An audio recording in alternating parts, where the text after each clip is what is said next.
باب نبوت بند ہو گیا ہے، پس خدا بر ما شریعت ختم کر، بر رسول ما رسالت ختم کر۔ ما کان محمد ابا احد من رجالکم ولکن رسول اللہ وخاتم النبیین، واضح غیر مبہم اور حتمی اعلان۔ لیکن اس کے باوجود بھی ایک شخص نے کہا کہ میں نبی ہوں، لوگوں نے اسے بھی مان لیا۔ نبی کا آنا ممکن نہیں ہے، لیکن پھر بھی اگر کسی نے ادعا کیا تو لوگوں نے اس کو تسلیم کر لیا۔ اور ولی کا آنا تو ممکن ہے، تو اب کوئی شخص ادعائے ولایت کرتا ہے تو اس کو اگر لوگ مان لیں تو اس پر کیا تعجب ہے؟ تو یہ بات طے شدہ ہے کہ جس چیز کی ڈیمانڈ ہوتی ہے مارکیٹ میں 2 نمبر اسی کا آتا ہے۔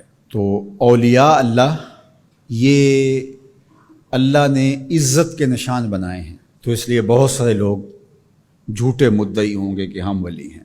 ولی کی جو حقیقی علامتیں ہیں وہ تقوی ہے، ایمان کی وہ اعلیٰ ترین منزل ہے جو اس کو نصیب ہوتی ہے، جو باقی لوگوں کا وہ مقسوم نہیں ہے۔ تو اب یہ تو منزل حاصل نہیں ہو پائے گی ان کو۔ اب ولی کی ایک ظاہری علامت جو بادی النظر میں ہے وہ کرامت ہے۔ اب کرامت کا ظہور بھی 2 نمبر لوگوں سے نہیں ہو سکتا، لیکن کوئی جھوٹی بات منسوب تو کر سکتے ہیں اپنے ساتھ، یا کوئی مکر، کوئی فن، اس کو کرامت تو قرار دے سکتے ہیں دجل، فریب اور دھوکے کے ذریعے سے، اور ایسا ہوتا ہے۔ تو اگر 2 نمبر اولیاء پائے جائیں اور ہم پہچان بھی جائیں یہ 2 نمبر ہیں، یا کسی کی جھوٹی کرامت کو سنیں، تو اس کا یہ مطلب ہوگا کہ ہم اولیاء کا انکار کر دیں۔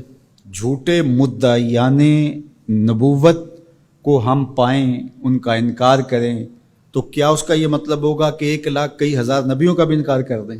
کوئی جھوٹا مدعی نبوت جھوٹے معجزات پھیلا دے اپنے، ان جھوٹے معجزات کا ہم انکار کریں، تو کیا اس بہانے ہم سچے نبیوں کے معجزات کا بھی انکار کر دیں؟ یہ تو دانش مندی ہی نہیں ہے۔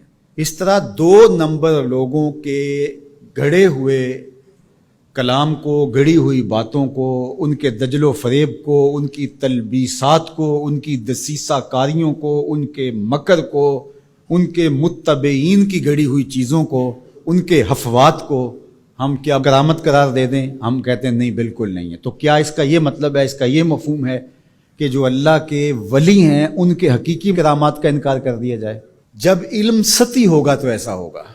2 نمبر لوگوں کی حفوات کو آپ ضرور اس کی تردید کریں۔ بزرگوں کی کتابوں کے اندر بعد میں آنے والوں نے کچھ چیزیں مندرج کر دیں۔ جب اللہ کے رسول سے لوگوں نے حدیثیں منسوب کر دیں تو کسی بزرگ کے ساتھ کرامت کیوں نہیں منسوب کی جائے گی؟ یہ ہو سکتا ہے، اس کو آپ الگ کیجئے، فن کے اعتبار سے الگ کیجئے، جس طرح محدثین نے کیا، انہوں نے چھانٹی کی، موضوع اور صحیح کو الگ الگ کیا۔ یہ تو نہیں ہے کہ ایک موضوع حدیث آ گئی تو پورے ذخیرہ حدیث کا انکار کر دیا، ایسا تو نہیں کیا۔ بہار کے راہ گلی میں راہ مسوس، اگر کمبل میں پسو پڑ جائیں تو کمبل جلانا چاہیے یا جھاڑ کے پسو نکالنے چاہیے؟ دانش مندی تو یہی ہے کہ اس کمبل سے پسوؤں کو نکال کر کے اس کمبل کو صاف کیا جائے، نہ یہ ہے کہ کمبل ہی جلا دیا جائے۔ لوگوں نے دین ہی جلا دیا۔ اور میں آپ کو ایک کہانی قرآن سے سناؤں۔ واقعہ اس طرح ہوا کہ حضرت سلیمان علیہ السلام کو آ کے ہدہد نے بتایا کہ ملک سبا میں ایک خاتون ہے جو لوگوں پر حکمرانی کر رہی ہے، اور اس کے پاس بہت بڑا تخت ہے۔ اس تخت کی چوڑائی اور لمبائی علماء تفسیر نے لکھا کہ 60 ہاتھ چوڑا تھا اور 80 ہاتھ لمبا تھا۔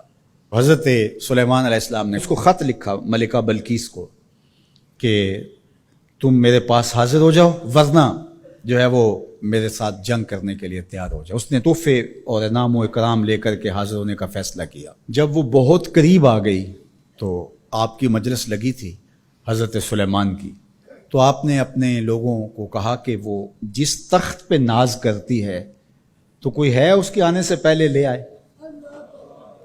اور وہ بالکل قریب آ چکی تھی۔ تو ایک جن اٹھا، اس نے کہا حضرت یہ خدمت میرے ذمہ لگائیے۔ قال عفریت من الجن، وہ بڑا قوی ہیکل، بڑا طاقتور، بڑی توانائی رکھنے والا، اس نے کہا کہ حضرت یہ ذمہ داری میری رہی، کب تک لے کے آؤ گے؟ کہا مجلس برخاست ہونے سے پہلے لے آؤں گا۔ صبح کو مجلس لگتی تھی، دوپہر کے وقت برخاست ہو جاتی تھی، تو اس نے کہا مطلب میں دوپہر تک لے آؤں گا۔ اللہ اکبر! 1 مہینہ جاتے ہوئے لگتا تھا، 1 مہینہ آتے ہوئے لگتا تھا۔ ڈبیا بھی ہو اور جیب میں ڈال کے لے آنی ہو پھر بھی 2 ماہ چاہیے. اور وہاں پہروں کے اندر مکفل تھا. بڑی بات تھی نا. لیکن حضرت سلیمان نے کہا نہیں مجھے اس سے بھی پہلے چاہیے. تو پھر کیا ہوا؟ قال الذی عندہ علم من الکتاب.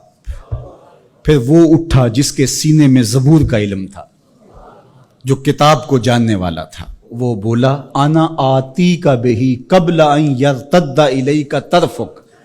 حضرت آپ آنکھ بعد میں جھپکیں گے، تخت پہلے پڑا ہوگا. اور حضرت سلیمان نے بھی آنکھ نہیں جھپکی تھی، تخت پڑا ہوا تھا. 1 مہینہ جاتے ہوئے لگتا ہے، 1 مہینہ آتے ہوئے لگتا ہے. یار حضرت سلیمان کا امتی آنے واحد میں تخت لے کے قدموں میں حاضر کر دیں، اور یہ قرآن نے کہا ہے تو شاہ نقش بند بخارے سے قابل میں نہیں آ سکتے. باقی امتوں کے ولی شانوں والے ہیں، لیکن جس طرح حضور نبیوں سے افضل ہیں، حضور کی امت امتوں سے افضل ہے، حضور کی امت کے ولی باقی امتوں کے ولیوں سے افضل ہے من حیث المجموع. حضرت سلیمان کے غلام کی شان ہے کہ آنے واحد میں یہ کرشمہ کر دکھاتے ہیں، اور مقتدی بن کے حضرت سلیمان مسجد اقصی میں جس نبی کے پیچھے کھڑے ہیں اس امام کی شان کا عالم کیا ہوگا؟ جس کے غلام کی یہ شان ہے اس کے امام کی شان کا عالم کیا ہوگا؟